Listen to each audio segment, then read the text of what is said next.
Dans cet épisode, je vais vous parler de la discrimination des musulmans en Chine. Je réponds à vos questions en vous présentant la Chine et le chinois tels que je les vois et tels que je les vis. Bienvenue dans la Chine, le chinois, comment c'est vraiment.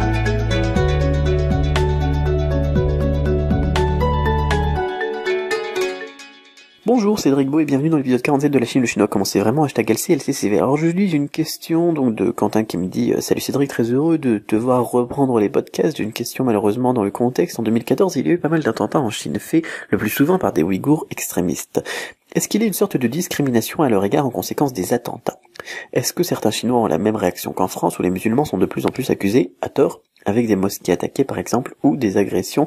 Merci. Alors, on est quand même moins paranoïaque, j'ai envie de dire, en Chine par rapport à cela, et on réagit moins quand on voit un musulman ou par exemple quelqu'un qui porte le voile à la télé ou des choses comme ça. Alors bien évidemment c'est pas le voile intégral, mais quand on voit une femme voilée, par exemple une chanteuse, on en a une et Georges, je crois, sur sa chaîne YouTube, China Non-Stop, il en parlait aussi, je sais plus c'était quand, eh bien les gens ils la voient, elle est voilée, elle chante, c'est une chanteuse, eh bien ils l'aiment bien, c'est une chanteuse, quoi. Ils la voient comme une chanteuse.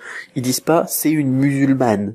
C'est, elle montre des signes religieux, etc. On n'a pas cette idée, donc, de ce concept de laïcité, peut-être parfois un petit peu poussé à l'extrême par certains en France, où quand on voit une femme, voilà, qui a un voile sur la tête et tout le monde fait le débat, ça fait le buzz et ça part un petit peu dans tous les sens. Eh bien, c'est tout simplement, ils la voient comme une femme qui chante, comme une chanteuse. Voilà. Ils font pas trop attention, j'ai envie de dire, au fait que, si elle a le voile, c'est parce qu'elle est musulmane, et si elle est musulmane, alors elle pense ça, elle pense ci, alors c'est peut-être une terroriste, etc. C'est moins fort. Et pareil, j'ai pas eu beaucoup d'échos de musulmans attaqués ou insultés dans la rue, ou de mosquées et d'établissements religieux, de signes religieux qui auraient été détruits. Donc effectivement à tort, parce que c'est pas mettre tout le monde dans le même panier, eh bien ça se fait moins, j'ai envie de dire, sur ce point-là en tout cas, en Chine. Alors peut-être qu'il y a eu des débordements, mais moi de mon vécu, de ce que j'ai pu voir, de ce que j'ai pu entendre aux nouvelles aussi, et de ce que je peux voir au quotidien, parce que des musulmans j'en croise quand même pas mal aussi, notamment à Guyane. Souvent ils vendent des spécialités de chez eux, ou bien alors ils font des choses qui ils profitent un petit peu de leur culture pour se vendre, pour vendre leurs affaires ou pour vivre en fait. Ils sont plutôt fiers de leur religion et j'ai jamais eu vraiment de problème, quoi. J'ai jamais vu de problème ou de personnes qui les insultaient ou des choses comme ça.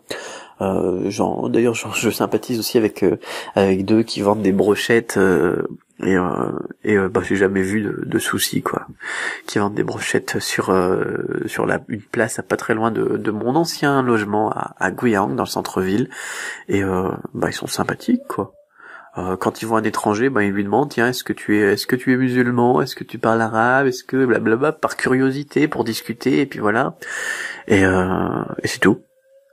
Et sinon, non, je sais pas comment répondre à la question, mais que je vais la reprendre, mais je vois pas de discrimination plus forte à la suite des attentats, contrairement à ce que l'on peut avoir en Occident. Alors, je reprends la question, pas mal d'attentats en Chine, donc oui, effectivement, et il y a eu des mesures qui ont été similaires à ce qui se passe en France aussi, par rapport à cela, notamment l'équiper tous les policiers, tous les agents de sécurité d'armes à feu, etc.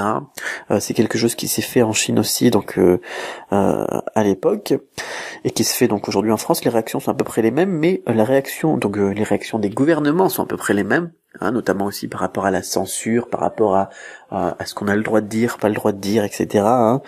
Mais pour le peuple, pour les réactions du peuple et du quotidien par rapport à cette communauté musulmane, je ne vois pas trop. En tout cas pas dans toutes les villes aussi où je suis allé. Après je suis pas allé dans le Xinjiang, et peut-être que là-bas c'est plus difficile à vivre parce que les communautés sont plus équilibrées, on va dire, donc c'est plus un clan contre l'autre, peut-être, j'en sais rien. Et peut-être que là-bas il y aurait des musulmans accusés à tort, insultés, des mosquées attaquées ou des signes religieux détruits ou des trucs comme ça, mais j'en ai pas eu écho.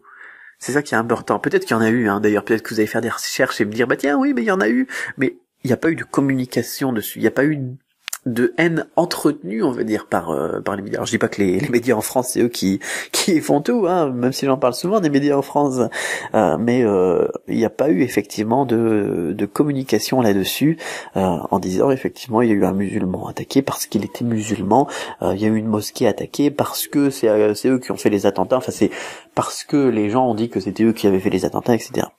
Donc voilà à peu près pour répondre, moi j'aurais tendance à dire tout simplement non. Non, il n'y a pas plus de discrimination à leur égard en conséquence des attentats, selon moi, encore une fois. Voilà, j'espère que ça répondra à ta question, et en tout cas c'est mon vécu. Encore une fois, moi je dis ce que je pense et ce que je vois et ce que je sais, donc pour tous ces podcasts, cela n'engage que moi, peut-être que vous avez vu et vécu des choses différentes, surtout si vous êtes musulman en Chine, ou si vous en connaissez, n'hésitez pas, le débat est ouvert à chaque fois à compléter mes vidéos en réagissant, notamment dans les commentaires YouTube. Ça me ferait plaisir. Moi aussi, je m'enrichis quand vous laissez des commentaires, et c'est un petit peu comme si vous répondiez vous aussi à la question. Donc n'hésitez pas surtout à réagir, à me dire ce que vous pensez. Dans les commentaires de la vidéo sur YouTube, vous tapez le hashtag LCLCCCV épisode 047, et puis vous retrouverez donc cet épisode sur YouTube. Si vous m'écoutez par exemple depuis iTunes, depuis Podbean, depuis autre part, depuis Facebook ou n'importe quoi, et là vous pouvez donc réagir et puis me dire effectivement ce qui en est pour vous et selon vous. Voilà. Gardez l'esprit ouvert, on se retrouve donc pour l'épisode 48 demain, et continuer donc à tuer les préjugés. À demain ou à la prochaine fois, je sais pas quand est-ce que je l'enregistre le prochain.